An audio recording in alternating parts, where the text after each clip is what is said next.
Many people are under the false impression that their cognitions, their thoughts, their intentions, and not their emotions are what are ultimately in charge of their behavior. But underneath all of these many layers of complex thought lies the fundamental truth that we human beings are biological entities.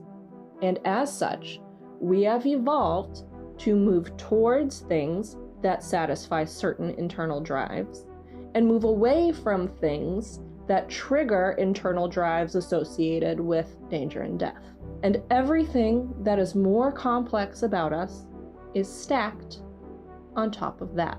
Making room for your own emotions does not mean putting them in charge above all else. It in fact means the opposite of that. If you make no room for your emotions, it just means that you're allowing them to dictate behavior without your awareness, which actually puts them more in charge. But if you make space to experience them, to observe them, to examine them, then you can come to understand their boundaries, their triggers, the actual power that they do hold over your behavior.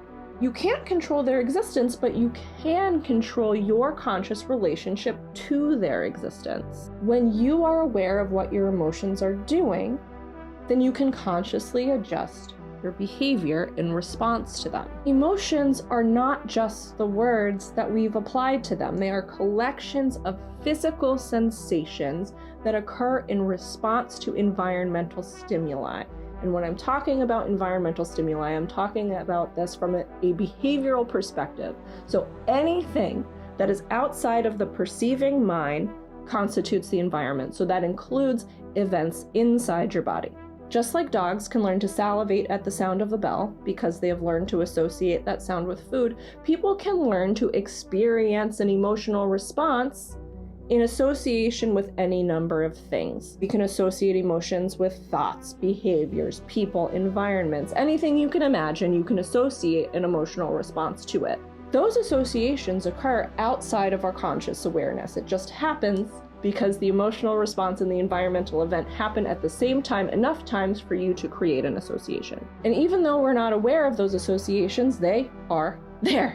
They're there. It's how behavior works. They're there. And if you're not paying attention, they get to run the show completely unchecked. But you can learn to consciously tune into those associations. And even if you can't necessarily break them, you can learn to come to understand them. You can figure out that when I see A, I feel B. When I feel B, it makes me think C. When I feel B and think C, it tends to lead to me doing D. You are not random. You are not disordered. People feel random and disordered because all of these things are often happening outside of our conscious awareness, but they're often happening outside of our conscious awareness simply because no one ever taught us to pay attention.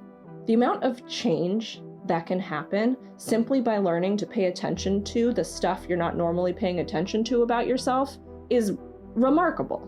And many people think that they understand and they know what their emotions are, but they actually don't, because what people actually know is a word, an association between random sounds and symbols and the collection of sensations.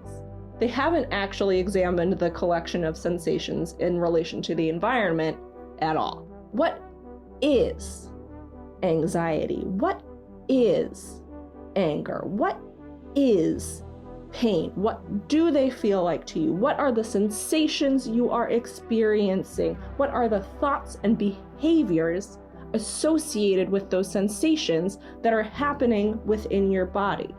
What are the patterns you notice when these things are coming up for you? The words we use for emotional experiences are simply placeholders. The words are not equivalent to the experience. They do not account for the full experience of having an emotional response.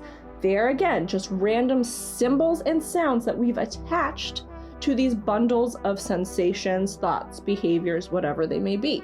It doesn't mean the things themselves are not real, that the things that we call anxiety are not real, but it does mean that the words do not equal the experience. If your understanding of your emotions only goes as far as having a word for it, you are still missing a ton of information. Think of a river.